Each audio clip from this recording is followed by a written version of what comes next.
Occult Meditation and the Light in the Head. This is a series of quotes on the phenomena of the light in the head, which develops as one progresses on the spiritual path and becomes more adept at occult meditation. Raising in the Initiations, page 671 by Alice Bailey. A line of light permitting free interplay is established between the ajna center and the head center, and therefore between the pituitary body and the pineal gland. When this line of light is present and there is an unobstructed relation between the two centers and the two glands, then the first initiation becomes possible. Light of the Soul, page 253 by Alice Bailey. As a result of sanyama comes the shining forth of the light. Light of the Soul, page 292 by Alice Bailey.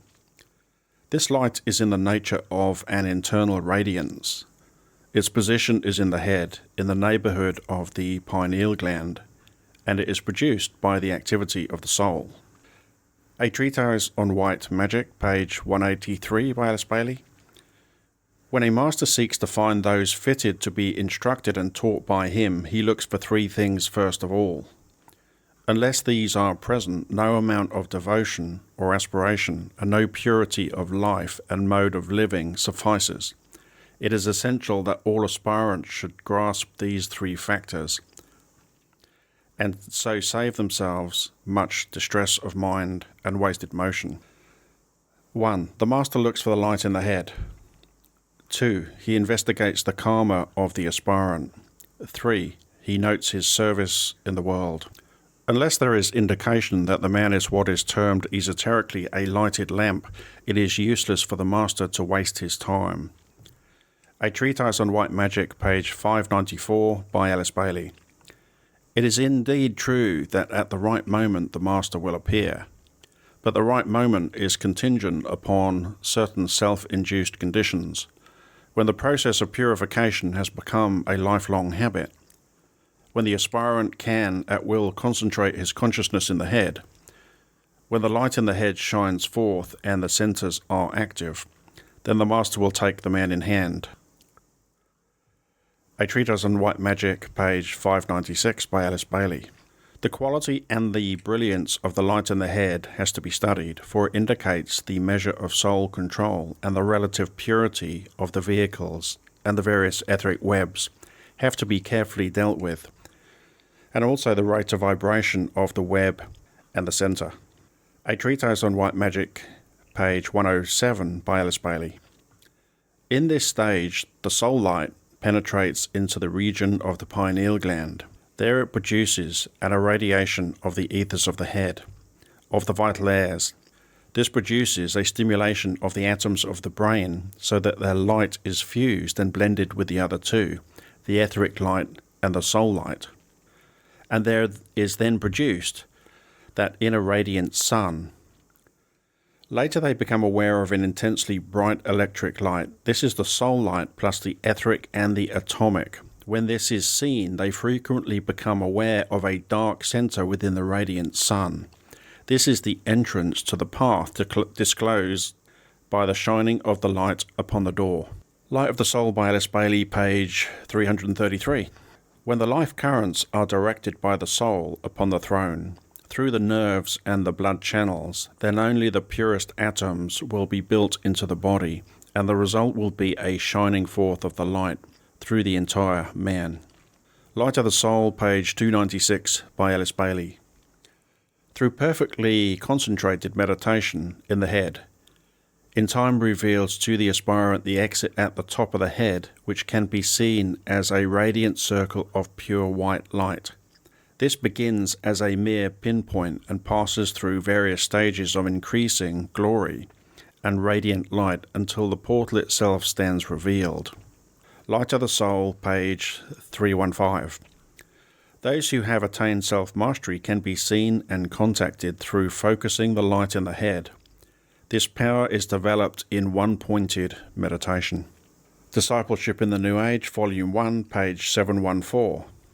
Stage 1, Little Fellowship. This stage is so definitely exoteric that many people have left it far behind. The first indication that a man has reached that stage from the angle of the master comes when the light flashes out in some one life. Thereby the attention of the master is attracted to the person. It might be said that the preface to the master's interest falls into 4 parts, and it is only when all 4 are found present together and simultaneously that this happens. 1. The aspirational intent of the man upon the physical plane suddenly succeeds in enabling him to make a soul contact. The moment that this takes place, the light in the head is momentarily intensified.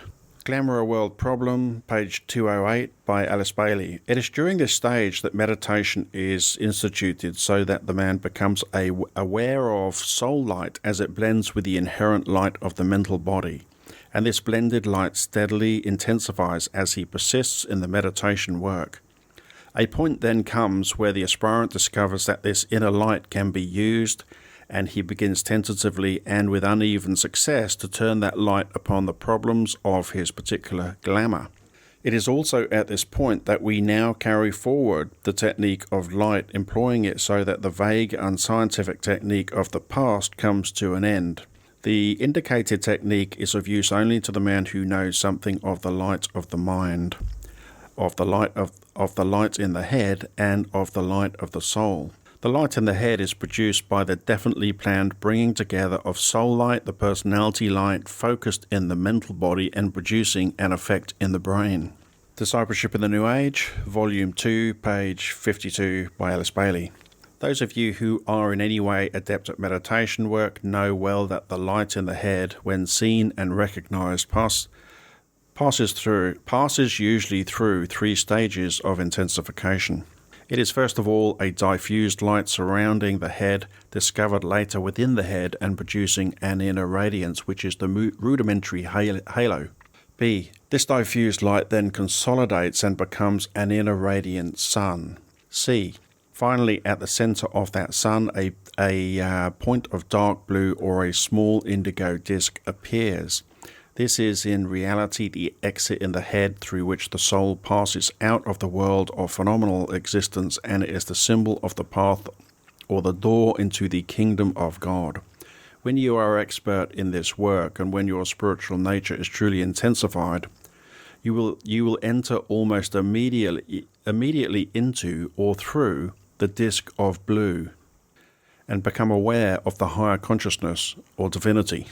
Rays and the Initiations, page 420, by Alice Bailey. They have been taught the fact of the light in the head, which is the personality correspondence to the clear cold light to which I refer.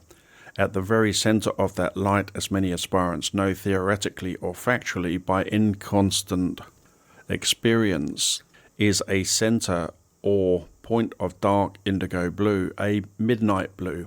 Note the significance of this in view of what I have been saying, and in the dark night, the midnight hour, the 0 hour in the life of the soul. That center is in reality an opening, a door leading somewhere. Okay, that concludes the series of quotes on the light in the head. I will be covering many of the meditations given in the Alice Bailey books, both discussing them and presenting them as guided meditations, so you can use them if you want. That's it for today. Bye for now.